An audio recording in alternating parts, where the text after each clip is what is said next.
Hello friends, जय भारत। आप सभी का स्वागत है हमारे चैनल हेल्थ एग्जाम पॉइंट में। अभी हम लोग जा रहे हैं पूरा मध्यकालीन भारत जितना भी है इम्पोर्टेंट कॉन्सेप्ट के आधार पे जो भी क्वेश्चन है उसको पूरा करना। अभी देख रहे हैं आप मध्यकालीन भारत का कॉन्सेप्ट में क्या क्या पढ़ाया जाएगा आप सभी को। आज पूर्व मध्यकाल 600 ईस्वी से लेकर 1200 ईस्वी के बीच उत्तर भारत राजपूत काल, फिर वहाँ से त्रिपक्षीय संघर्ष, प्रमुख शासक नागभट्ट, पाल साम्राज्य, गढ़वाल वंश, दिल्ली चौहान वंश, जितना भी मतलब कि इम्पोर्टेंट कॉन्सेप्ट है, जैसे कि बंगाल के पाल शासक, फिर सेन वंश, कश्मीर कारकोट वंश, गोपाल, धर्मपाल, देवपाल, महिपाल, जो भी एग्जाम की दृष्टि से है, चाहे वो कोई भी एग्जाम हो, BPSC, UPSC, CGL, CDS, CPO, दरोगा के लिए बेस्ट कॉन्सेप्ट के साथ पीडीएफ भाई आप सभी को पूरा का पूरा रिवीजन कराया जाएगा। जो एक बार पढ़ चुके होंगे उनके लिए बहुत ही आसान होगा इसको समझना। अभी हम शुरुआत करने जा रहे हैं पूर्व मध्यकाल, और ये देख रहे हैं ये वाला पीडीएफ ओनली आईएएस के लिए फिजिक्स वाला का जो चैनल है ना, उनके द्वारा ये लिया गया पीडीएफ है। इनका बहुत ही बेहतरीन कॉन्सेप्ट है पूर्व मध्यकाल का। तो चलिए चलते हैं, अभी हम लोग स्टार्ट करते हैं उत्तर भारत के राजपूत काल से।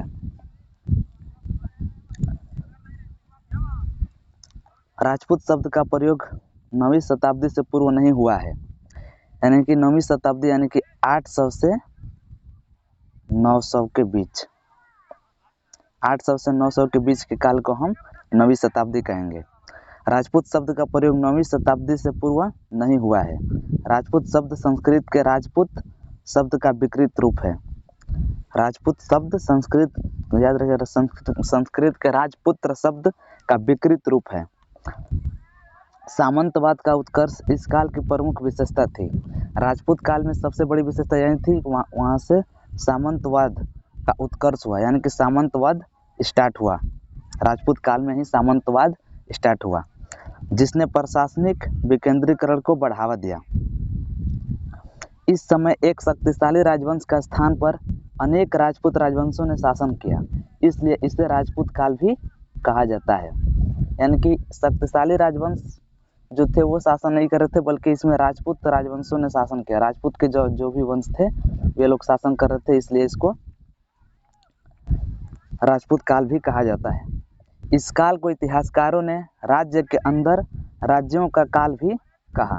एक ही राज्य के अंदर राज्यों का काल यानी राजपूतों का काल इसे कहा जाता था। राजपूतों की उत्पत्ति का सिद्धांत। देश की उत्पत्ति का सिद्धांत का मत अग्निकुंड का सिद्धांत, यह सिद्धांत पृथ्वीराज रासो में चंद्रबरदाई ने दिया था। अग्निकुंड का सिद्धांत किसने दिया था? पृथ्वीराज रासो में चंद्रबरदाई ने दिया था। इस कुंड से 4 जातियों की उत्पत्ति मानी जाती है: प्रतिहार, चालुक्य, चौहान, परमार। यानी कि अग्निकुंड का सिद्धांत पृथ्वीराज रासो ने चंद्रबाई में दिया था। इससे 4 वंश, प्रतिहार वंश, चालुक्य वंश, चौहान वंश और परमान वंश इसके अंतर्गत आते हैं। विदेशी उत्पत्ति सिद्धांत। इस सिद्धांत का मत देने वाले इतिहासकार colonel James Tod, William Crooke, BM Smith, Bhandarkar ने राजपूतों को विदेशी जातियों की सनातन मानते हैं।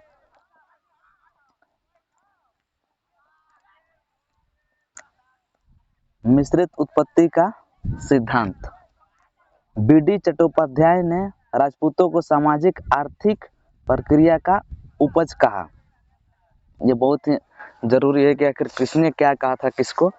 बीडी चट्टोपाध्याय ने राजपूतों को सामाजिक आर्थिक प्रक्रियाओं की उपज कहा था। राजपूतों की सामाजिक आर्थिक प्रक्रियाओं की उपज किसने कहा था? बीडी चट्टोपाध्याय ने कहा था।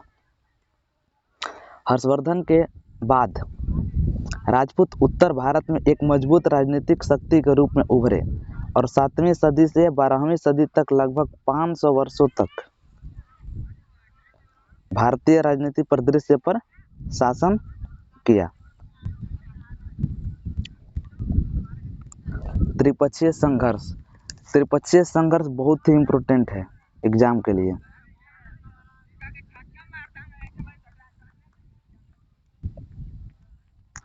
750 ईस्वी से लेकर 1000 ईस्वी तक ये चला था, यानी कि लगभग 250 वर्ष। हुडों के आक्रमण के बाद,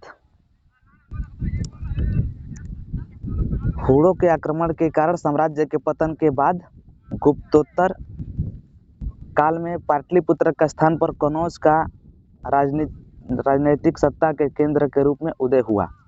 अतः कनौज को सम्राटों की क्रीड़ा स्थल भी कहा जाता है।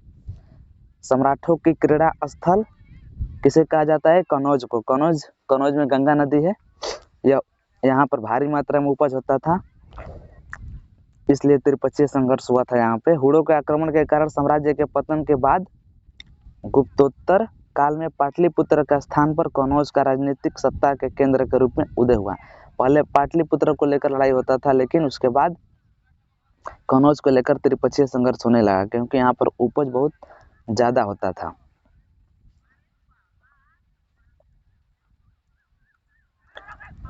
ये वाला पॉइंट याद रखिए, सम्राटों का क्रीड़ा स्थल किसे कहा जाता है? कनौज को।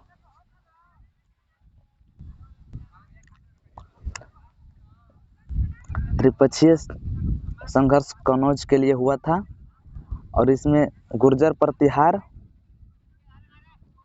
राष्ट्रकूट और पाल वंश, इन तीनों के बीच हुआ था। ये क्षेत्र देख लीजिए, यहाँ पर राष्ट्रकूट का विस्तार इधर था और पाल वंश का इधर बंगाल की तरफ, जो 800 से लेकर 1200, लगभग 400 वर्ष पाल वंश का शासन हुआ।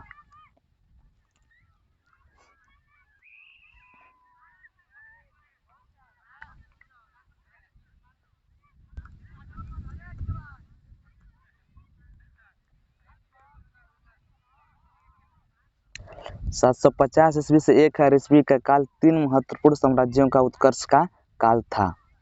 गुर्जर प्रतिहार पश्चिम भारत में जो स्थित थे, गुजरात की तरफ, पाल जो पूर्वी भारत बंगाल की तरफ, और राष्ट्रकूट ढक्कन यानी कि महाराष्ट्र दक्षिणी भारत की तरफ थे। इन्हीं तीनों के बीच त्रिपक्षीय संघर्ष हुआ था। इन तीनों साम्राज्यों के बीच संघर्ष को मूल रूप से गंगा घाटी में स्थित कनौज क्षेत्र पर नियंत्रण के लिए सामान्यतः त्रिपक्षीय संघर्ष के रूप में जाना जाता है। ये तीनों साम्राज्य जो थे आपस में कनौज के लिए लड़ रहे थे, क्योंकि कनौज गंगा नदी के किनारे स्थित है और यहाँ पर बहुत ही अच्छी उपज होती थी। त्रिपक्षीय संघर्ष की शुरुआत प्रतिहार शासक वत्सराज ने की थी। ये बहुत ही इंपॉर्टेंट पॉइंट है, इसको नोट कर लीजिए। त्रिपक्षीय संघर्ष की शुरुआत प्रतिहार शासक वत्सराज ने की थी। त्रिपक्षीय संघर्ष की शुरुआत किसने की थी? वत्सराज ने की थी। वो कौन से वंश के शासक थे? प्रतिहार शासक थे। इस संघर्ष के प्रथम चरण में प्रतिहार शासक वत्सराज, पाल शासक धर्मपाल और राष्ट्रकूट शासक ध्रुव में संघर्ष हुआ। इसमें ध्रुव विजयी रहा।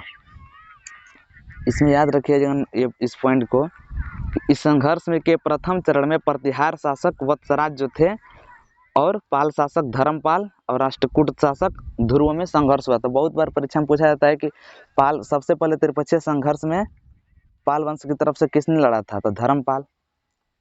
पाल वंश की तरफ से किसने लड़ा था? धर्मपाल। और राष्ट्रकूट शासक की तरफ से कौन थे पहले सम्राट त्रिपक्षीय संघर्ष में लड़ने वाले? तो ध्रुव थे। इसमें विजयी भी ध्रुव ही हुए थे, राष्ट्रकूट लोग विजयी हुए थे। आगे यह युद्ध प्रतिहारों और राष्ट्रकूटों के बीच हुआ, जिसमें कनौज पर पूर्ण रूप से प्रतिहारों का अधिकार कर लिया। आगे यह युद्ध प्रतिहार और राष्ट्रकूटों के बीच हुआ, पाल वंश साइड हो गया, जिसमें कनौज पर पूर्ण रूप से प्रतिहारों ने अधिकार कर लिया। तो कनौज पर त्रिपक्षीय संघर्ष में किसने अधिकार कर लिया? प्रतिहार ने त्रिपक्षीय संघर्ष में।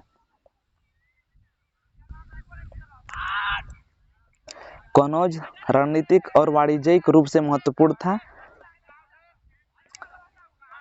यह गंगा के व्यापार मार्ग में स्थित होने के साथ साथ सिल्क मार्ग को भी जोड़ता था। पूर्व में कनौज हर्षवर्धन के साम्राज्य की राजधानी भी थी। पहले हर्षवर्धन की राजधानी कहाँ थी? कनौज। कनौज गंगा नदी के किनारे होने की वजह से व्यापार मार्ग में इसका बहुत ज़्यादा महत्व था। और यह व्यापार यानी वाणिज्य यानी कि व्यापार के लिए बहुत प्रसिद्ध था, इसलिए इसको लेकर संघर्ष हो रहा था। 8वीं शताब्दी में कनौज पर अधिकार करने के लिए 3 बड़ी शक्तियां पाल वंश, गुर्जर प्रतिहार तथा राष्ट्रकूट के बीच संघर्ष प्रारंभ हो गया। इस समय कनौज पर शक्तिहीन अंधायुक्त शासकों का शासन था। गुर्जर प्रतिहार साम्राज्य पश्चिमी भारत 730 ईस्वी से लेकर 736 ईस्वी तक। गुर्जर प्रतिहार साम्राज्य, गुर्जर वंश का ही है या फिर प्रतिहार वंश का, ये बात दोनों एक ही है। पश्चिम भारत में ये थे गुजरात के आसपास। गुर्जर से गुजरात याद रखिए, बहुत सिंपल याद करना इसको। तो अब चलिए चलते हैं, हम पढ़ते हैं गुर्जर प्रतिहार साम्राज्य के बारे में। ये 1036 ईस्वी तक रहा। इन्हें गुर्जर प्रतिहार के नाम से जाना जाता था। ये मूलतः पशुपालक एवं योद्धा थे। गुर्जर प्रतिहार वंश के लोग पेशे से पशुपालक थे और योद्धा थे। पुलकेशिन द्वितीय के एहोल अभिलेख एवं बाढ़ के हर्षचरित में गुर्जर प्रतिहार का उल्लेख मिलता है। एहोल अभिलेख के लेखक कौन थे? पुलकेशिन द्वितीय। एवं बाढ़ के हर्षचरित में गुर्जर प्रतिहार का उल्लेख मिलता है। हर्षचरित के लेखक कौन थे? बाणभट्ट। ये पुस्तक के बारे में दिया। हर्षचरित के लेखक कौन थे? बाणभट्ट।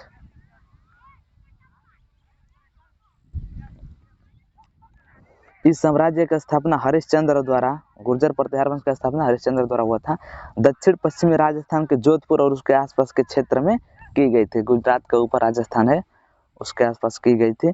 संस्कृत के प्रसिद्ध कवि और नाटककार राजशेखर को महेंद्र पाल प्रथम मिहिर भोज का पुत्र का संरक्षण प्राप्त था।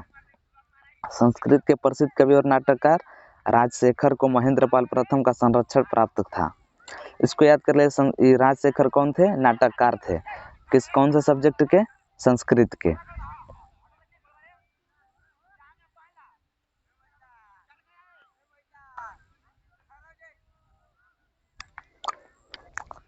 राजशेखर ने कर्पूर मंजरी काव्य मीमांसा, विध्वसाल भंजिका, भुवन कोश, हर विलास तथा बाल रामायण जैसे प्रसिद्ध ग्रंथों की रचना की।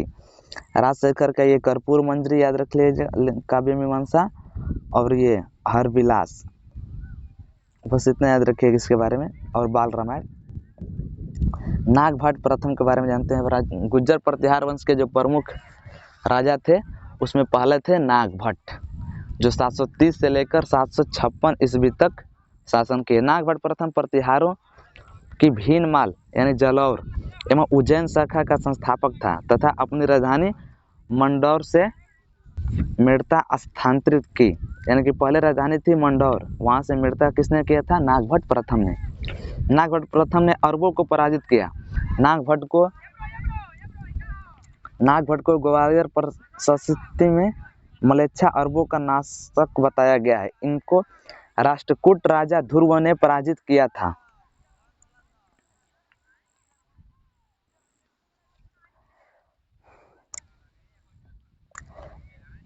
नागभट्ट प्रथम ने किसको पराजित किया था? अरबों को पराजित किया। नागभट्ट को ग्वालियर प्रशस्ति में मलेच्छों यानी अरबों का नाशक बताया गया है। अरबों का नाशक किसको बताया गया है? तो नागभट्ट प्रथम को। लेकिन एग्जाम में पूछता है ना कि नागभट्ट प्रथम को अरबों का नाशक बताया गया था। अरबों को उस समय किस नाम से जाना था? मलेच्छों के नाम से जाना था। इनको राष्ट्रकूट राजा ध्रुव ने पराजित किया था। राष्ट्रकूट राजा ध्रुव ने पराजित किया था किसको? नागभट्ट प्रथम को। चलिए आगे चलते हैं। अगला शासक वत्सराज, जो सबसे पहले त्रिपक्षीय संघर्ष में भाग लिया था। धर्मपाल, वत्सराज और एक तीसरा कौन था? कमेंट करके बताइए। तो इसने पश्चिम उत्तर प्रदेश के कनौज को अपनी राजधानी बनाया। कनौज को अपनी राजधानी सबसे पहले किसने बनाया था? तो वत्सराज ने। इनकी विस्तारवादी नीति के कारण इसका पाल शासक धर्मपाल और राष्ट्रकूट शासक ध्रुव के साथ सामना हुआ। इस प्रकार त्रिपक्षीय संघर्ष की शुरुआत हुई। पूछेंगे त्रिपक्षीय संघर्ष में सबसे पहले कौन कौन भाग लिए थे? तो गुर्जर प्रतिहार वंश के शासक वत्सराज और पाल शासक धर्मपाल और तीसरे थे राष्ट्रकूट शासक ध्रुव के साथ सामना हुआ। इस प्रकार त्रिपक्षीय संघर्ष की शुरुआत हुई थी, जिसमें ध्रुव की विजयी हुई थी सबसे पहले। उसके बाद आगे जाकर राष्ट्रकूट और गुर्जर प्रतिहार में जब लड़ाई हुआ तो उसमें जाकर प्रतिहार विजयी हुए और इन्होंने शासन किया। इसी के बारे में हम लोग पढ़ रहे हैं। वत्सराज ने कनौज पर नियंत्रण स्थापित करने के लिए पाल शासक धर्मपाल को पराजित किया, किंतु राष्ट्रकूट शासक ध्रुव से पराजित हुआ। ध्रुव की विजय हुई थी, यानी कि सबसे इसने वत्सराज ने पाल शासक धर्मपाल को हरा दिया था, लेकिन ध्रुव राष्ट्रकूट शासक ध्रुव से पराजित हो गए थे। आगे देखते हैं नागभट्ट के बारे में। नागभट्ट द्वितीय, पहले नागभट्ट प्रथम जो थे उसके बारे में पढ़े, जिनको मलेच्छों का विनाशक बताया गया था। अब आते हैं नागभट्ट द्वितीय के बारे में। इसने कनौज और सिंधु गंगा के मैदान पर अधिकार करने के साथ साथ पाल शासकों से बिहार को जीता। पाल शासकों से बिहार को किसने जीता? नागभट्ट द्वितीय ने। एवं कनौज को राजधानी बनाया। कनौज तो पहले से राजधानी था, वत्सराज बनाए थे। इनका याद रखिएगा कि पाल शासकों से बिहार को किसने जीता था? नागभट्ट द्वितीय ने। चलिए आगे चलते हैं।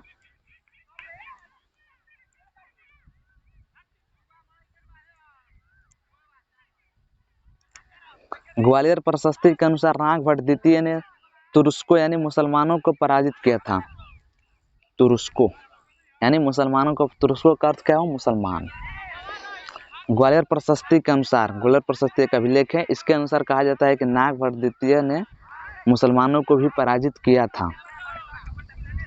इसे बुचकला अभिलेख में परम भट्टारक महाराजा धीराज परमेश्वर कहा गया है। इसको याद करिएगा ना, कीजिएगा, याद रखें।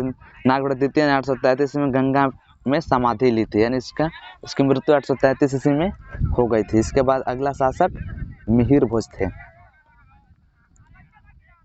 चलिए मिहिर भोज के बारे में पढ़ते हैं।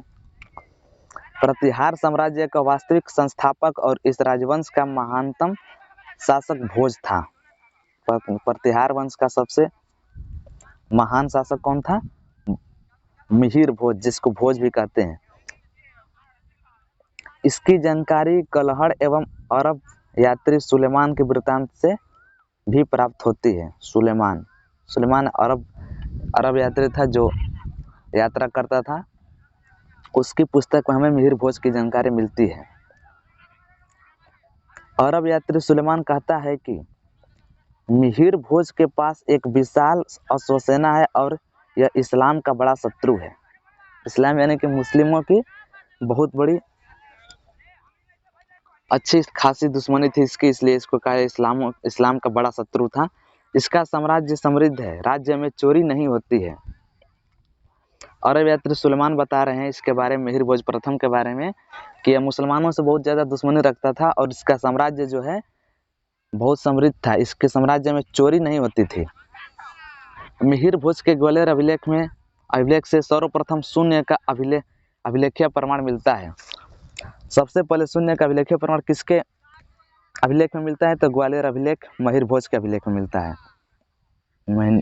मिहिर भोज के ग्वालियर अभिलेख से सबसे पहले शून्य का अभिलेखीय प्रमाण मिलता है।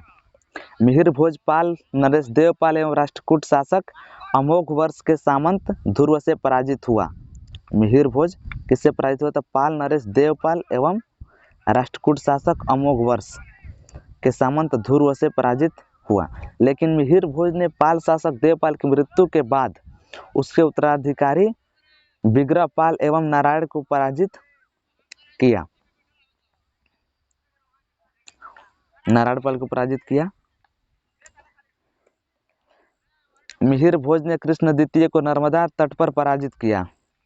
मिहिर भोज ने कृष्ण द्वितीय, राष्ट्रकूट के वंश के शासक थे कृष्ण द्वितीय, इनको नर्मदा तट पर पराजित किया था। तो नर्मदा तट पर कृष्ण द्वितीय को किसने पराजित किया था? मिहिर भोज ने। गुर्जर प्रतिहार वंश का सबसे महान कौन था? मिहिर भोज। भोज ने आदि वराह तथा प्रभास उपाधियां धारण की। प्रभास टॉलीवुड स्टार, यह वैष्णव धर्म का अनुयायी था। भोज ने द्रम नामक सिक्का भी चलाया। इसने अपनी राजधानी कनौज में ही बनाई, जिसे महोदया के नाम से भी जाना जाता है। भोज ने द्रम सिक्का अपने द्रम नामक एक सिक्का चलाया था और इसने अपनी राजधानी कनौज में इस महोदया के नाम से भी प्रचलित बनाया, यानी कि कनौज को महोदया के नाम से भी जाना जाता था। आगे चलते हैं महेंद्रपाल प्रथम के बारे में। इसके दरबार में राजशेखर निवास करते थे। यह राजगुरु थे। इन्होंने महेंद्रपाल को निर्भय राज रघुकुल तिलक कहा। राजशेखर किसके दरबार में आते थे? महेंद्रपाल के। याद रखिए, महेंद्र भैया के दरबार में राजशेखर, जो काव्य मीमांसा के लेखक थे।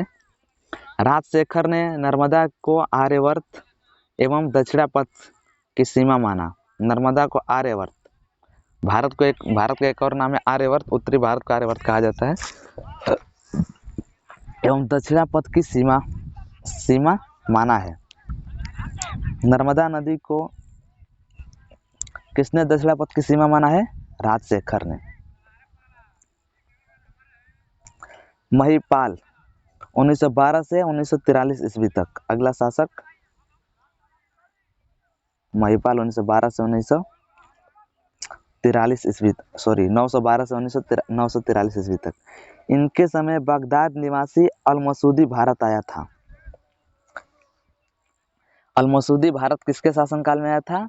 महिपाल के शासनकाल में। इसकी पुस्तक मुरुजल जहाब है। अल-मसूदी की पुस्तक कौन सी है? मुरुजल जहाब। इसके समय में गुर्जर प्रतिहार साम्राज्य का विघटन शुरू हो गया। इस वंश का अंतिम शासक यशपाल 1036 ईस्वी तक था। ह्वेनसंग ने गुर्जर राज्य को पश्चिम भारत का दूसरा सबसे बड़ा राज्य कहा।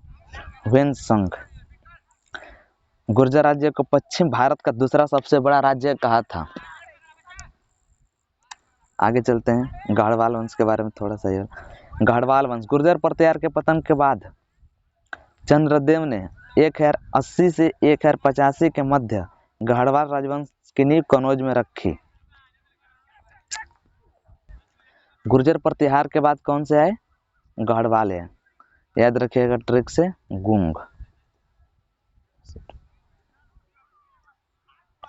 गुर्जर प्रतिहार, गढ़वाल वंश। गुर्जर प्रतिहार के बाद कौन सा वंश आया? गढ़वाल।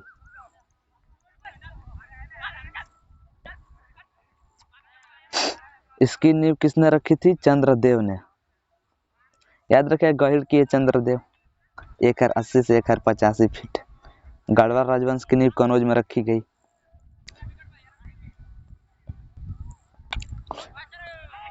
गढ़वाल वंश के शासकों की वंशावली का उल्लेख त्रिचनापल्ली के गंगकोट चोलपुरम से प्राप्त अभिलेख से मिलती है।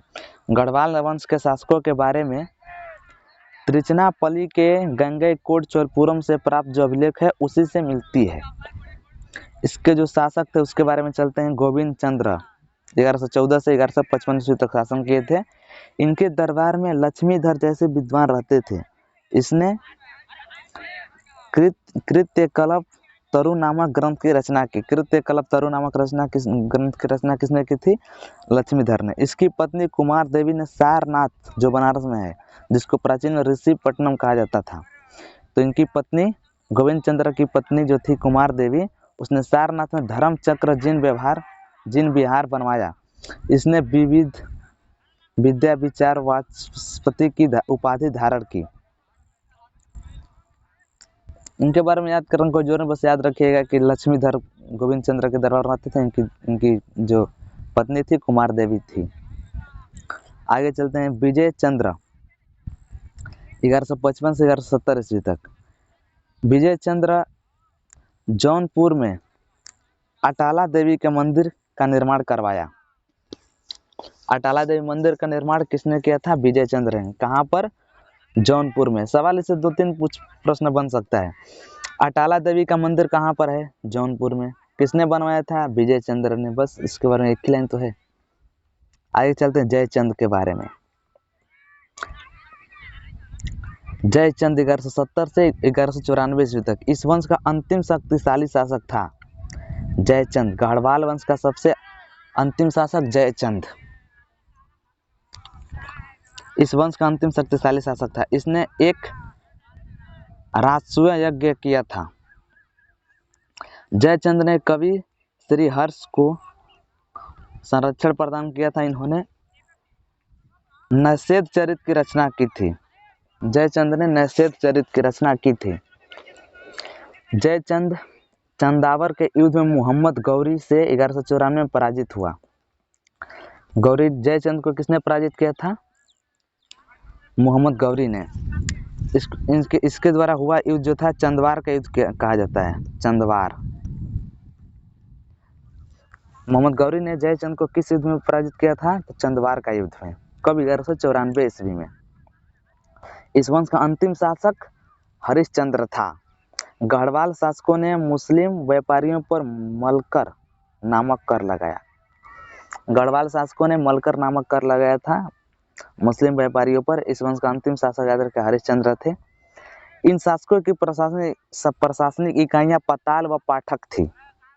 पताल और पाठक थी। फुटकर व्यापारियों पर प्रबल कर लगाया जाता था। फुटकर व्यापारी जो थे, छोटे मोटे व्यापारी, उन पर कौन सा कर लगाया जाता था? प्रबल कर लगाया जाता था। लेकिन मुस्लिम व्यापारियों पर मलकर, याद रखें मुस्लिम से मलकर।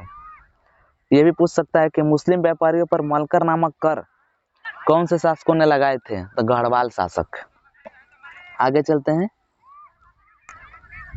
चौहान वंश, दिल्ली का चौहान वंश, चौधरी वंश जिसको कहते हैं। 7वीं शताब्दी में वासुदेव नामक चौहान वंश की अनेक शाखाओं में से एक शाखा शाकंभरी में स्थापित की थी। तो चौहान वंश के संस्थापक कौन थे? वासुदेव थे। इनकी एक शाखा थी शाकंभरी, इसी में स्थापित हुआ था।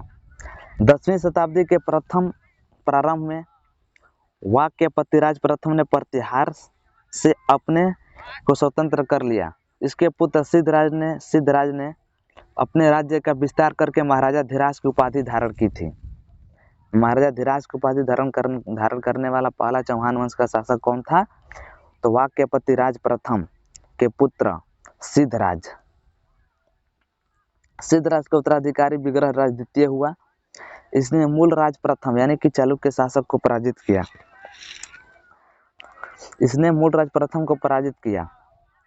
इसने कच्छ में आशापुरी देवी मंदिर का निर्माण करवाया।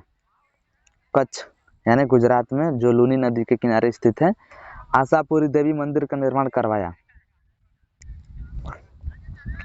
विग्रह तृतीय के समय परमारों के साथ चौहानों की मित्रता स्थापित की। विग्रह द्वितीय के प्रथम पश्चात पृथ्वीराज शासक बने। पृथ्वीराज प्रथम के पुत्र अजय राज ने 1133 में अजमेर नगर की स्थापना की। अजमेर नगर की स्थापना किसने की थी? अजय राज ने। बहुत सिंपल है। अजमेर अजय राज, अजमेर अजय राज। अजमेर नगर की स्थापना किसने की थी? अजय राज ने 1113 ईस्वी में। ये किसके पुत्र थे? पृथ्वीराज प्रथम के। अजय राज के काल को चौहानों को साम्राज्य निर्माण का काल कहा गया है। इनके अजय राज के समय साम्राज्य का विस्तार हुआ था, निर्माण हुआ था, इसलिए साम्राज्य निर्माण का काल अजय राज के काल को ही कहा जाता है। इसने एक विशाल टकसाल गृह की स्थापना भी की थी। अजय राज के बाद अरोड़ो राज शासक बना। इसने पुष्कर में वराह मंदिर तथा अजमेर में चौहानों के साम्राज्य का निर्माण कर कहा जाता है। इसने एक विशाल टकसाल की स्थापना की थी। हो गया। अजय राज के बाद अजय राज अरोड़ो राज शासक बना। इसने पुष्कर में वराह मंदिर तथा अजमेर में आशा नगर झील का निर्माण करवाया। याद रखें वराह मंदिर, ये बहुत ही प्रसिद्ध मंदिर है।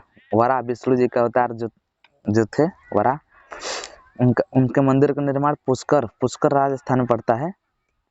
पुष्कर मेला भी लगता है ब्रह्मा जी के नाम पर भारत भर में एकमात्र मेला लगता है पुष्कर मेला राजस्थान में। और याद रखिए कि वहीं पर वराह मंदिर स्थित है, पुष्कर राजस्थान में।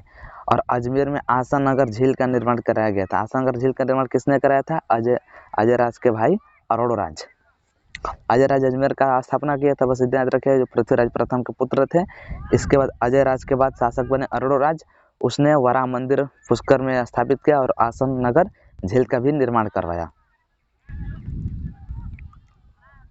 चलिए आगे देखते हैं।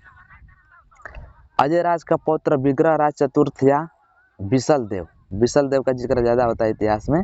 1153 से 1163 ईस्वी चौहान वंश का एक महत्वपूर्ण एवं शक्तिशाली शासक था। अजय राज का पुत्र कौन था? बिसल देव। विग्रह राज चतुर्थ एक कवि भी था। इसने संस्कृत में हरकेल नाटक की रचना की। इस नाटक के कुछ अंश अढ़ाई दिन की झोपड़ा, जो राजस्थान में पड़ता है, कि दीवारों पर उत्कीर्ण है। अढ़ाई दिन की झोपड़ा राजस्थान में पड़ता है, उसकी दीवारों पर कुछ उत्कीर्ण जो यानी कि लिखा हुआ है संस्कृत में। इसके बारे में पता चलता है विग्रह राज चतुर्थ के बारे में। इसके दरबार में कवि सोमदेव निवास करते थे। विग्रहराज चतुर्थ यानी कि बिसल देव, विग्रहराज बिसल देव, सिंपल है, रिलेट कर लीजिएगा। सोमदेव निवास करते थे। बिसल देव ने तोमर वंश के तंवर को पराजित करके ढिलिका यानी दिल्ली पर अधिकार कर लिया। दिल्ली का उसमें नाम क्या था? ढिलिका। 1178 ईस्वी में सोमेश्वर का पुत्र पृथ्वीराज तृतीय शासक बना। इसे राय पिथौरा भी कहा जाता है। इसने चंदेल शासक परम द्रिदेव को 1182 में पराजित किया। इसने परम द्रिवेद के प्रसिद्ध सेनापति आल्हा एवं उदल मारे गए। जो सेनापति थे आल्हा और उदल, वे मारे गए थे कौन से युद्ध में? परमरदेव के प्रसिद्ध सेनापति थे। पृथ्वीराज तृतीय को हिंदू गौरव का अंतिम सूर्य कहा जाता है। ये बहुत इंपॉर्टेंट लाइन, इसको नोट कर लीजिएगा दिमाग में कि हिंदू गौरव का अंतिम सूर्य किसे कहा जाता है? पृथ्वीराज तृतीय को। इसके दरबार में जयानक, चंद्रबरदाई, विद्यापति आदि विद्वान रहते थे। विद्यापति भी रहते थे, जयानक और चंद्रबरदाई भी रहते। चंद्रबरदाई के लेखक पृथ्वीराज ही हैं। आगे अगला वंश चलते हैं, देखते हैं चंदेल शासक। केंद्र बुंदेलखंड, चंदेल बुंदेल याद रखे। चंदेल शासक का केंद्र कहाँ था? बुंदेलखंड में। इसका स्थापना 831 ईस्वी में ननकू ने की थी। चंदेल वंश की स्थापना बुंदेलखंड में ननकू ने की थी।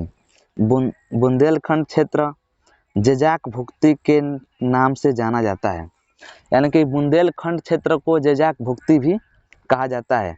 इसके जो प्रमुख शासक ननकू को चंदेल की स्वाधीनता का वास्तविक जन्मदाता कहा जाता है। वास्तविक यानी कि वास्तव में चंदेल वंश के स्थापना किसने किए थे? ननकू ने किए थे। धंग ने खजुराहो में बैद्यनाथ विश्वनाथ मंदिर का बनवाए थे। खजुराहो जो पड़ता है मध्य प्रदेश में, वहाँ पर बैद्यनाथ मंदिर है और विश्वनाथ मंदिर है। इसका निर्माण धंग ने किया था 999 में। 999 ईस्वी में इसकी स्थापना हुई थी धंग के द्वारा। एनसीईआरटी में ये पॉइंट लिखा हुआ है। आगे चलते हैं, अगला शासक विद्याधर के बारे में पढ़ते हैं। विद्याधर 1017 से 1029 ईस्वी तक शासन के। विद्याधर के समय गजनवी ने आक्रमण किया था, लेकिन गजनवी इन्हें परास्त नहीं कर पाया। गजनी आक्रमण किया था विद्याधर के ऊपर, लेकिन उनको पराजित नहीं कर पाया।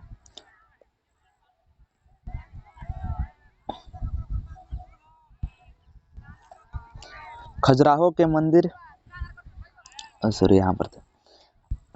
चंदेल कला का केंद्र खजुराहो था। इनका कालिंजर दुर्ग प्रसिद्ध था। खजुराहो के मंदिरों में कंदरिया महादेव का निर्माण विद्याधर द्वारा करवाया गया था। चित्रगुप्त मंदिर एक सूर्य मंदिर है। इसका निर्माण चंदेल गंड ने कराया था। चंदेल गंड ने एक सूर्य मंदिर का निर्माण करवाया था चित्रगुप्त मंदिर में।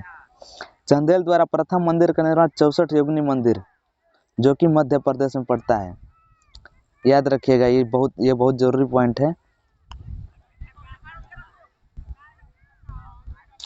चंदेल द्वारा प्रथम मंदिर का निर्माण 64 योगिनी मंदिर है। ये बहुत इंपॉर्टेंट लाइन इसलिए कि संसद का डिजाइन माना जाता है कि इसी मंदिर के आधार पर किया गया है। 64 योगिनी मंदिर जिसमें 64 खंभे हैं और ये बिल्कुल पुराने संसद की तरह, अभी तो नया संसद बन रहा है। अगले शासक के बारे में चलते हैं, कार्तिवर्मा। इनके दरबार में श्री कृष्ण मिश्र राज कवि थे। इनका प्रसिद्ध नाटक प्रबोध चंद्रोदय है। परमर्दी देव परमल 1165 से 1203 ईस्वी तक ये शासन के इस वंश का अंतिम शासक था। परमदीर्देव याद नहीं रहेगा तो परमल याद रखिएगा कि इस वंश का अंतिम शासक कौन था, परमल। इसकी उपाधि दशाड़ीधपति थी। 1203 ईस्वी में कुतुबुद्दीन ऐबक ने कालिंजर पर आक्रमण कर चंदेलों के शासन को समाप्त कर दिया। चंदेलों के शासन को किसने समाप्त किया था, कुतुबुद्दीन ऐबक ने। कहां पर आक्रमण करके, कालिंजर, पाकिस्तान में जो कि पड़ता है। कालिंजर पाकिस्तान में पड़ता है।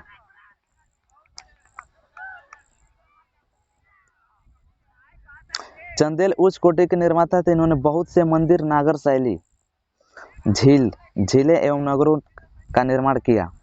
चंदेल उच्च कोटि के निर्माता थे, यानी कि ये बहुत बड़े बड़े निर्माण करते थे, जैसे कि मंदिर बड़े बड़े बनाते थे नागर शैली में, झील बनवाते थे और बहुत बड़े बड़े नगरों का निर्माण करते थे। आगे चलते हैं, मालवा के परमार वंश।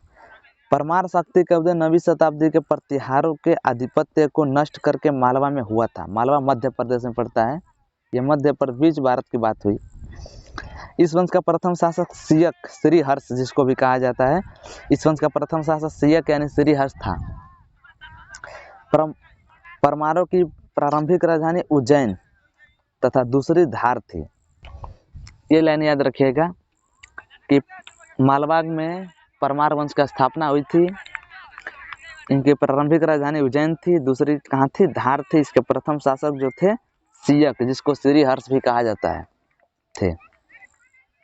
अब मालवा के जो परमार वंश है, इसमें प्रमुख शासक कौन कौन थे उसके बारे में चलिए चलते हैं हम लोग। पहले वाक्यपति मुंज। इसके समय ही परमारों की शक्ति का उत्कर्ष हुआ था। इसने धार में मुंज सागर झील का निर्माण करवाया था। मुंज सागर झील का निर्माण धार में किसने करवाया था, वाक्यपति मुंज ने। मुंज ने अपने नाम पर मुंज सागर झील का निर्माण करवाया था। इनके दरबार में पद्मगुप्त, धनंजय, हलायुध जैसे प्रसिद्ध विद्वानों को संरक्षण प्राप्त था, वहीं पर रहते थे। दूसरे थे भोज।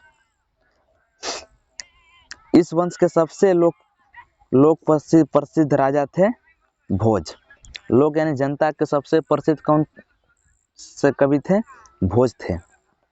भोज को अपनी विद्वता के कारण कविराज का कहा जाता था।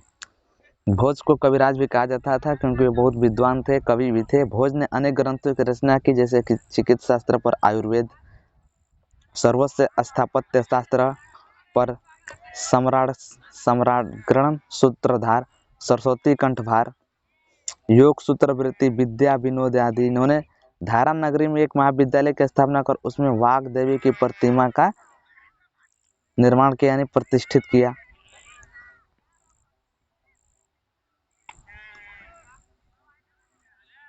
तेरह सौ 5 ईस्वी में अलाउद्दीन खिलजी ने मालवा को दिल्ली सल्तनत में मिला लिया। मालवा को दिल्ली में किसने मिलाया था, अलाउद्दीन खिलजी ने। गजनी के आक्रमण के बाद प्रतिहारों का शासन समाप्त हो गया। गजनी के आक्रमण के बाद प्रतिहारों का शासन पूरी तरह से समाप्त हो गया और उनके क्षेत्रों को गुजरात के चालुक्य या सोलंकी और मालवा के परमार शासकों द्वारा अधिग्रहित कर लिया गया। यानी कि गजनी जब आक्रमण किया था तो प्रतिहारों का धीरे धीरे पतन हो गया। उसके बाद उस क्षेत्र में गुजरात के आसपास चालुक्य, जिसको हम सोलंकी वंश भी कहते हैं, इनका शासन स्थापित हो गया। मालवा के परमार शासकों द्वारा अधिग्रहित कर लिया गया था। बंगाल में अब पाल वंश आते हैं 750 से 1150, यानी लगभग 400 वर्ष।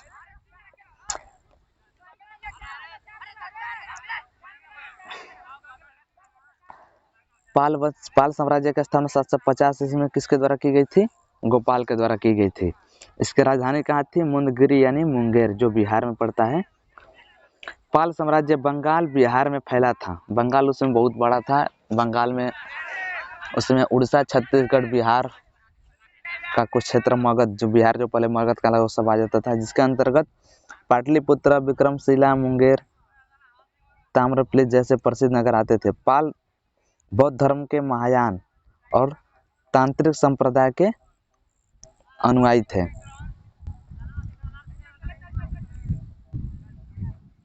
चलिए आगे चलते हैं।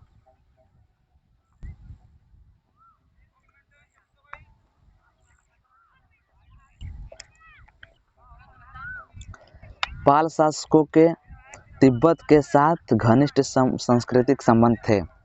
प्रख्यात बौद्ध विद्वानों शांतरक्षित और दीपांकर को तिब्बत में आमंत्रित किया गया था। उन्होंने वहां धर्म का एक नया रूप प्रस्तुत किया। तिब्बत धर्म वहां पर फैलाने का सबसे ज़्यादा श्रेय पाल वंश को ही जाता है। तिब्बत में बौद्ध धर्म अभी भी प्रचलित है। पूरा चीन में ही बौद्ध धर्म मनाया जाता है वैसे देखा जाए तो।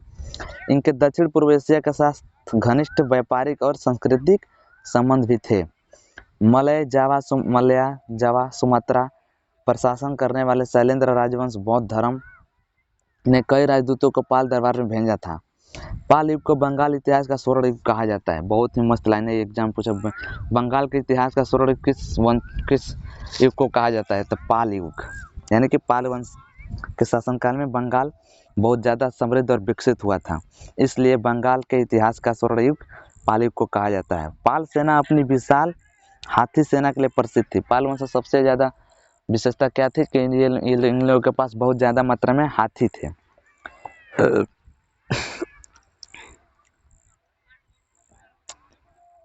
अरब व्यापारी सुलेमान ने पाल साम्राज्य का दौरा किया था। पाल साम्राज्य का अंत सेन शासक विजय सेन द्वारा किया गया था। पाल साम्राज्य का अंत किसके द्वारा किया गया था? विजय सेन के द्वारा किया गया था। पाल वंश के जो शासक थे उनके बारे में चलिए जानते हैं।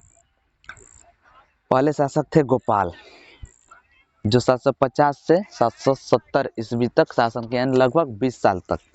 धर्मपाल के खलीमपुर ताम्रलेख के अनुसार इसने मगध के उत्तर गुप्त शासकों और खड़ंग वंश के शासकों को हराकर पाल राजवंश की शुरुआत की गई थी। मगध के उत्तर में यानी गंगा नदी के आसपास के क्षेत्र मगध कहलाता था। उसके ऊपरी भाग में गुप्त शासक जो थे और खड़ग वंश छोटा वंश था, इसको हराकर पाल राजवंश की शुरुआत की गई थी। गोपाल ने बिहार में उदंतपुरी बौद्ध मठ का निर्माण करवाया था, राजगीर में जो है। नालंदा विश्वविद्यालय के बाद दूसरा बड़ा मठ था।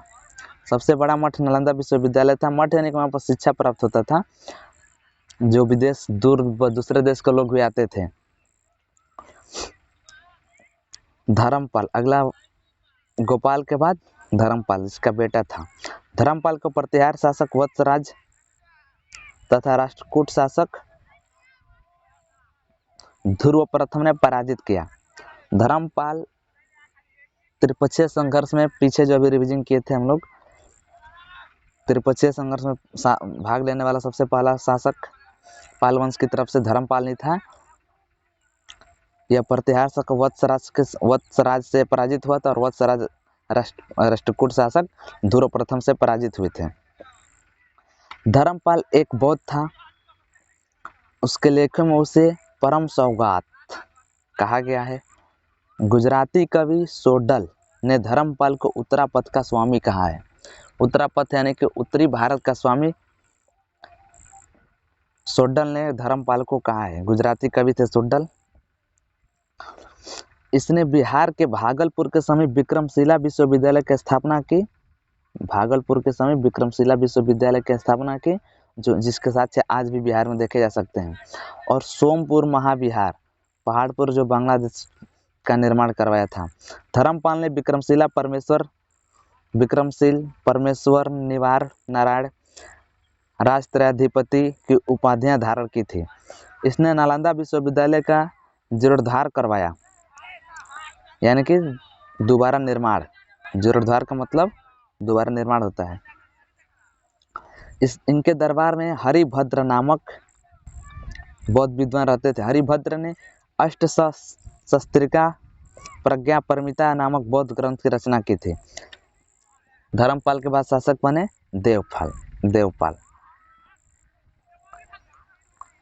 देवपाल 810 से 850 ईस्वी तक रहे। इसने अपने साम्राज्य का पूर्व की ओर विस्तार किया, असम को अपने राज्य में शामिल कर लिया।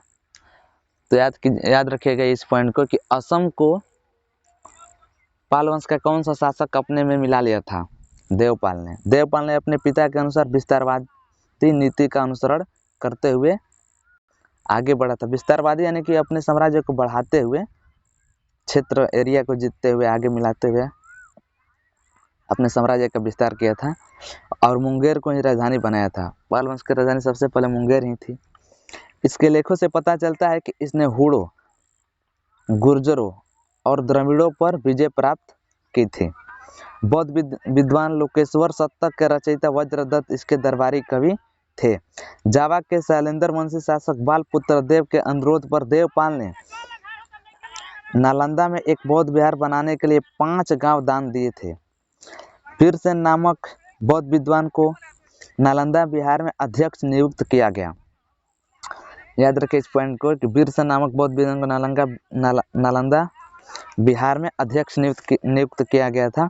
देवपाल के दरबार में धर्मपाड़ी एवं केदार मिश्र सुयोग्य मंत्री थे।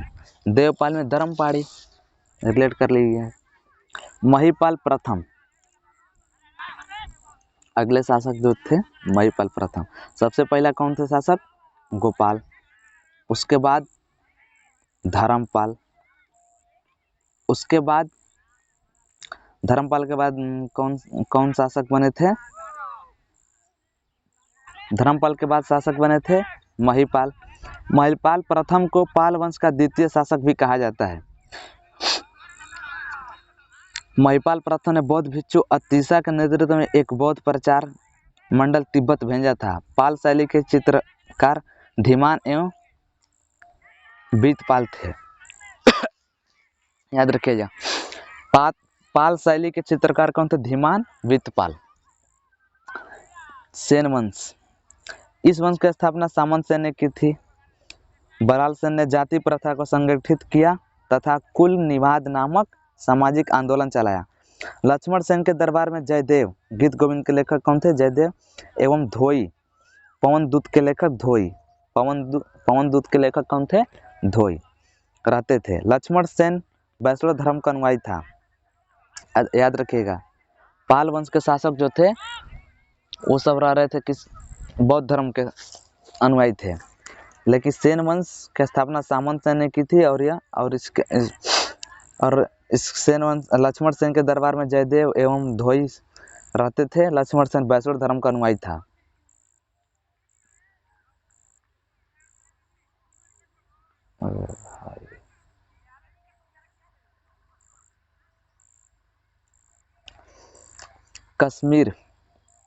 कश्मीर में करकोट वंश, उत्पल वंश और लोहार वंश ने शासन किया। कश्मीर में 3 वंशों ने शासन किया था।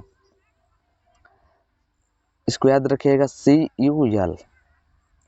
सी से करकोट वंश, U से उत्पल वंश, यल से लाहौर वंश।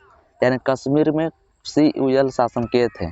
करकोट वंश, दूसरा उत्पल वंश, तीसरा लोहार वंश ने शासन किया।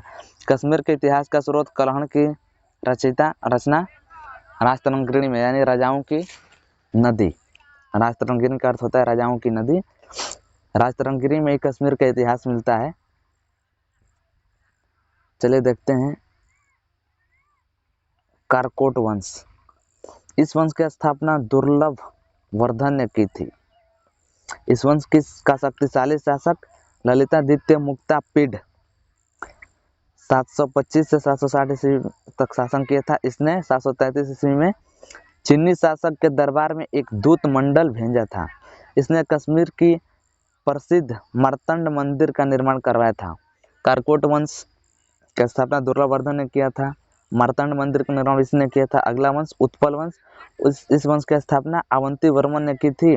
अवंती वर्मन ने कृषि की उन्नति के लिए नहरों का निर्माण करवाया था। कश्मीर में नहरों का निर्माण किस वंश के शासक किए थे? उत्पल वंश। बस इतना याद रखिएगा। बस संस्थापक याद रखिएगा। कर्कोट वंश के संस्थापक दुर्लभवर्धन थे, मार्तंड मंदिर का निर्माण करवाया था। उसके बाद उत्पल वंश, इस वंश की स्थापना अवंती वर्मन ने की थी, इसने नहरों का निर्माण करवाया था। दिद्धा कश्मीर की एक प्रसिद्ध महिला शासिका थी। दिद्धा कौन थी? तो कश्मीर की एक प्रसिद्ध शासिका महिला थी।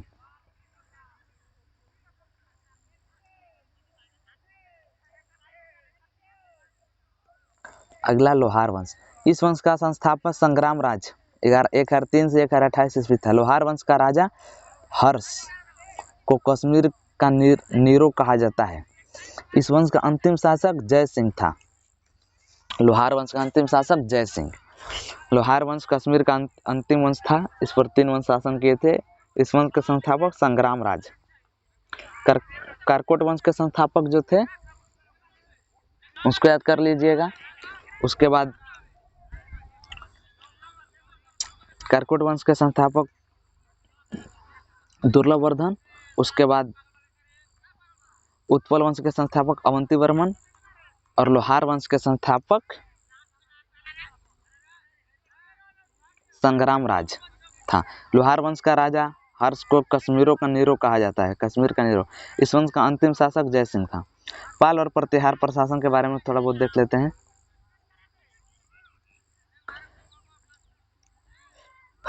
प्रशासन की प्रकृति केंद्रीय थी और साम्राज्य को भुक्ति प्रांत तथा मंडल या विषय जिला में विभाजित किया गया था।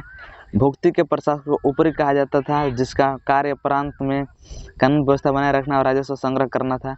विषय के प्रमुख को विषयपति कहा गया था। इसका कार्य भी अधिकार क्षेत्र के भीतर ऊपरी कहीं समान था। विषय को पटला नामक छोटी कहीं विभाजित किया गया था। भोगपति या सामंत छोटे सरदार होते थे जो गाँव में अपना आधिपत्य बनाए रखते थे। अगला चलते हैं राष्ट्रकूट के बारे में। राष्ट्रकूट का अर्थ है राष्ट्रकूट प्रमुख, राष्ट्र का प्रमुख। ये चालुक्य के सामंत हुआ करते थे।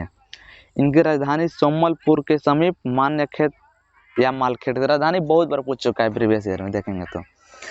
राष्ट्रकूट की राजधानी मान्यखेत या मालखेड़ थी। ये किसके सामंत थे? चालुक्य के सामंत थे। राष्ट्रकूटों ने वेंगी के पूर्वी चालुक्य, कांची के पल्लवों और मदुरई के पांड्य शासकों के विरुद्ध निरंतर संघर्ष किया। हमेशा इनका संघर्ष कांची के पल्लवों और मदुरई के पांड्य शासकों के विरुद्ध होता रहता था। कृष्ण तृतीय राष्ट्रकूट शासकों में अंतिम महान शासक था। याद रखिएगा, अंतिम महान शासक कौन था इसमें? कृष्ण तृतीय।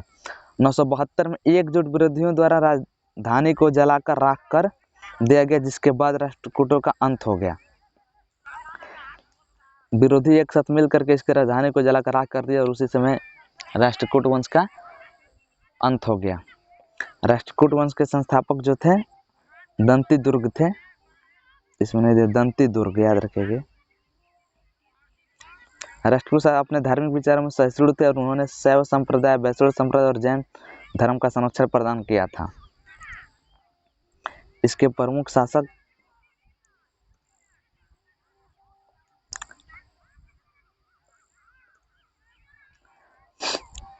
दंती दुर्ग। चालुक्य राजा कीर्तिवर्मन द्वितीय का सामंत था। 753 ईस्वी में राष्ट्रकूट राजवंश की स्थापना की थी। राष्ट्रकूट राजवंश की स्थापना दंती दुर्ग ने किया 753 ईस्वी में और ये कीर्तिवर्मन द्वितीय का सामंत था, यानी उनके दरबार रहता था। कृष्ण प्रथम, इसने अपने साम्राज्य का विस्तार किया। वर्तमान कर्नाटक, कोंकण पर अपना नियंत्रण स्थापित किया।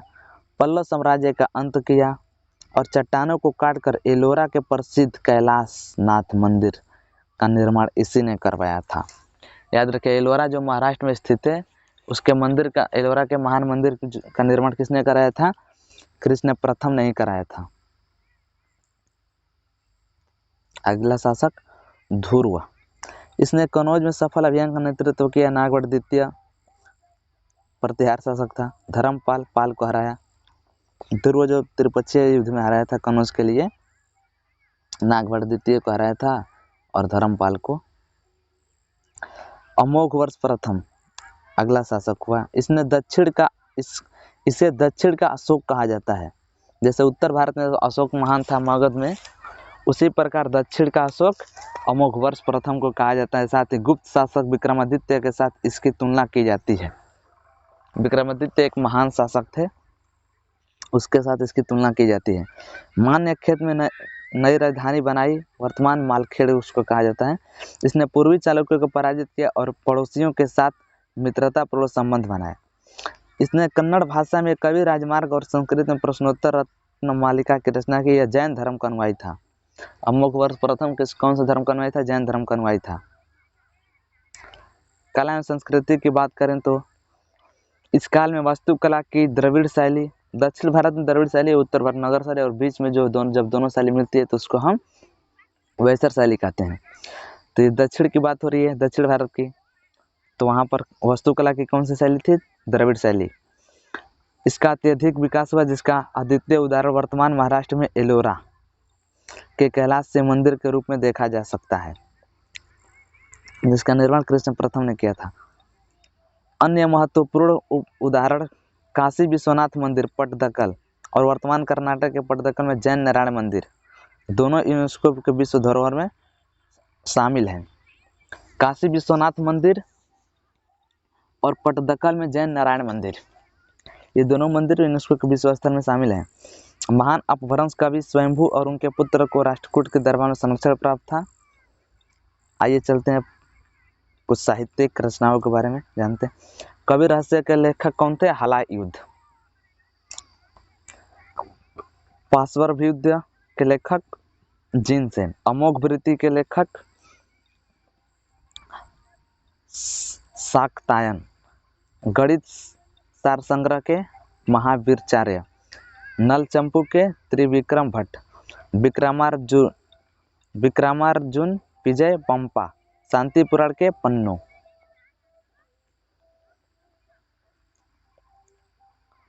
प्रशासन में बात करेंगे तो इन राज्यों की प्रशासन व्यवस्था गुप्त साम्राज्य की परंपरा एवं प्रथाओं पर आधारित थी। राजा प्रशासन का प्रमुख और प्रधान सेनापति होता था। न्याय करने का कार्य भी उसी का होता था। राजा को सलाह देने के लिए कई मंत्री होते थे, जो आमतौर पर उच्च कुल के होते थे और पद वंशानुगत होता था, यानी पिता के बेटा ही फिर राजा बनेगा, राजा के बेटा ही राजा बनेगा।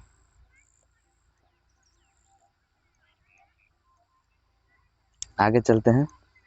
साम्राज्य में कुछ क्षेत्र जो सीधे शासित होते थे प्रशासित कहलाते थे, और कुछ क्षेत्र राज्यपालों द्वारा शासित होते थे, जिन्हें आंतरिक मामलों में स्वायत्त प्राप्त था। प्रशासित प्रदेशों को राष्ट्र और विशेष जिले और भुक्ति में विभाजित किया गया था। राष्ट्र का प्रमुख राष्ट्रपति होता था। उसका कार्यपाल और प्रत्याहार प्रशासन के ऊपरी के समान ही होता था। ग्राम सबसे छोटी इकाई थी। ग्राम का प्रधान ग्राम महाजन या ग्राम महतरा गांव के बुजुर्ग होते थे। इनकी मदद से अपने कर्तव्यों का पालन करता था। विद्यालय, जलाशय, मंदिरों आदि का प्रबंधन करने के लिए ग्राम में समितियां होती थी।